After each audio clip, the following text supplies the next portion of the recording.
E aí, pessoal, tudo bem com vocês? Meu nome é Leonardo Zeidan, sejam muito bem-vindos ao meu canal.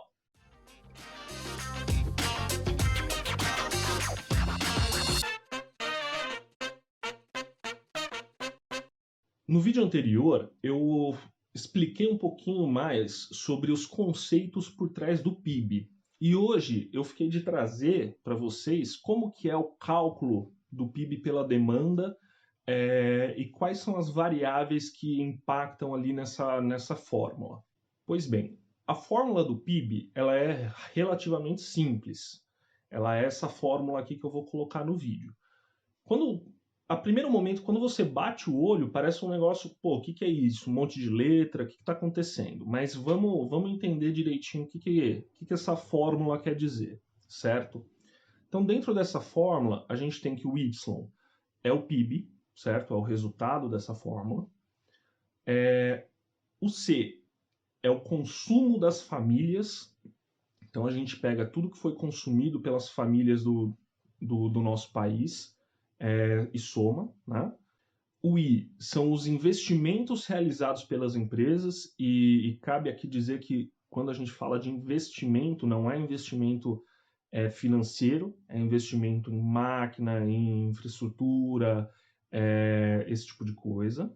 O G significa os gastos do governo, então quanto que o governo gastou, e cabe aqui a ressalva de que quando a gente fala gastos do governo, não entram nessa conta os juros da dívida pública, seguro-desemprego, auxílio social, aposentadoria, porque são pagamentos que o governo faz sem ter em troca um bem ou um serviço, né?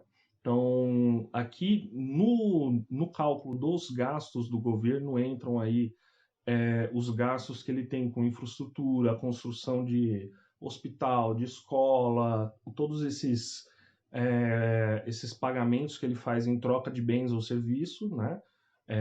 Inclusive o pagamento de salários dos servidores públicos, né? E a gente tem X menos M, que nada mais é as exportações menos as importações. Como as importações são feitas lá fora, elas são importadas, a gente tem que descontar elas do nosso cálculo do PIB. Por isso que a gente faz X menos M. Dessa subtração de exportações menos importações é o que a gente dá o nome de balança comercial, certo? Então, a fórmula do PIB nada mais é do que essa somatória. Parece simples, mas não é tão simples assim. Você não tem esses dados é, tão, tão à vontade para você só pegar e somar. Leva um certo esforço para você fazer esse levantamento de gastos, esse levantamento geral para poder fazer essa soma. Mas, em tese, é só isso. É a soma desses componentes, certo? Agora vamos entender um pouquinho mais no detalhe cada um desses itens que compõem o nosso PIB. Quando a gente fala de consumo das famílias, um dos fatores que mais influenciam nessa métrica é justamente a renda disponível, que a gente chama. Então, quanto mais renda disponível as famílias têm, mais elas tendem a consumir. E como que a gente chega nessa renda disponível? A renda disponível ela tem uma formulazinha simples, que nada mais é que o YD, que é a renda disponível, é igual a Y menos T, onde o Y é a renda e o T são os impostos. Então nada mais é do que você pegar a renda total dos habitantes, diminuir os impostos e você tem a renda disponível, certo? Outra coisa que é importante a gente ressaltar é que no consumo, que quando você pensa assim que só depende da renda disponível, pô, mas e se o cara não tiver renda?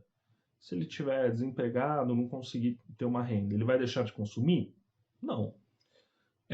Então, pensando nisso, a gente tem também uma outra variável nessa conta, que é o consumo independente de renda, né? Que na fórmula do consumo a gente chama de C0. Então, a fórmula do consumo nada mais é C, que é o consumo total das famílias, é igual a C0, que é o consumo independente de renda, né? Mais C, que é uma constante que a gente, uma variável autônoma que a gente usa, que é a propensão marginal a consumir, né? Porque não toda a renda disponível vai ser consumida, né? Vai ser uma porcentagem dessa renda. E esse multiplicador aqui, que é o C, ele justamente diz para a gente qual que é a porcentagem dessa renda disponível que vai ser destinada ao consumo, certo? E aí, quando você olha essa conta, ela traz um gráfico mais ou menos assim. Eu vou colocar aqui na tela para vocês. Então, você tem que o gráfico do consumo ele começa ali em C0, que é o consumo independente de renda, né? Então são aí os gastos mais, então são ali os gastos mais essenciais, né? Então, por exemplo, se o cara está sem renda, mesmo assim ele precisa comer, ele precisa se limpar, ele tem gastos essenciais ali. Então ele vai mesmo sem renda, ele vai ter um consumo mínimo, né? E conforme você aumenta a renda disponível, o consumo aumenta proporcionalmente, numa taxa ali que é a propensão marginal a consumir, certo? Então você forma esse gráfico aqui. Então, quando você pensa que a renda disponível ela depende dos impostos, então quanto menos impostos, menor a carga tributária em cima do cidadão, mais a gente vai ter consumo, certo? E é nessa hora que você começa a ter uma divergência ali entre os gastos do governo e o PIB, porque normalmente para você ter mais gastos do governo, você precisa aumentar impostos, né? E você aumentando impostos, você acaba tirando uma parte da renda disponível do cidadão que seria para o consumo. Então é uma questão bem minuciosa, né? Qual é a carga tributária que gera esse equilíbrio, né? Que não vai prejudicar tanto o consumo das famílias e, enfim. Outra relação que a gente pode enxergar aqui é a relação entre a taxa de juros e esse consumo. Por quê? Quanto maior a taxa de juros, mais o consumidor ele vai querer poupar para ter uma renda em cima desse valor que ele poupou. Então ele vai consumir menos, né? Quando você cai a taxa de juros, a tendência é que aquele agente que muitas vezes era poupador, ele fala, pô, não compensa eu deixar de consumir hoje para ganhar só essa porcentagem aqui. Então eu vou consumir mais, não vou poupar, entendeu? Então existe esse efeito aí que a gente chama de efeito de substituição. Quando você aumenta a taxa de juros, ou seja, aumenta o prêmio pago a quem poupa, você diminui o consumo. E o inverso também. Agora, falando sobre os investimentos das empresas, a gente tem que a fórmula dessa variável os investimentos das empresas é igual a E menos DI. Ou seja, E é a variável autônoma, que significa a confiança das empresas para investir. Por isso que quando a gente ouve muitas vezes no noticiário a confiança dos empresários, o nível de confiança, é justamente essa variável aqui, o quanto que ele se sente confortável em investir em maquinário, infraestrutura dentro desse país, né? E o D e o I são o seguinte: o I é a taxa de juros do país, né? E o D é um coeficiente que é o impacto desses juros no investimento. E por que o juros ele impacta no investimento das empresas? Quando você tem uma taxa de juros mais alta, para o empresário não compensa tanto ele correr o risco de investir no negócio dele, sendo que um ativo livre de risco, como um título governamental, ele está pagando uma taxa alta. Então, para valer a pena o investimento dele, ele precisa que essa taxa seja menor, entendeu? Porque senão não compensa. Ele simplesmente vai pegar o capital dele e colocar lá em títulos do governo e acabou. Ele não vai correr esse risco. Então imagina assim, ele prevê que fazendo um investimento no negócio dele, ele vai ganhar 20%, certo?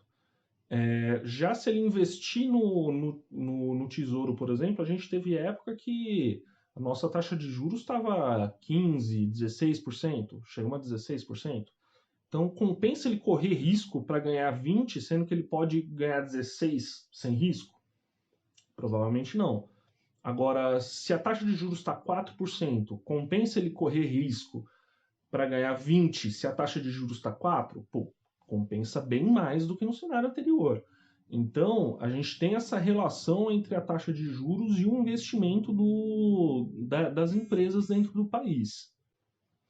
E além desse efeito, também tem o seguinte: quando você tem taxas de juros menores, o custo de aquisição de capital daquela empresa ele diminui. Então ele consegue tomar empréstimos a uma taxa muito menor e consegue assim investir mais ainda na sua empresa. Então quando você baixa a taxa de juros, quando a taxa de juros cai, ela influencia positivamente nessas duas questões, né? Dele conseguir empréstimos mais baratos e também de compensar mais para ele investir na empresa do que deixar num título governamental. Já nos gastos do governo,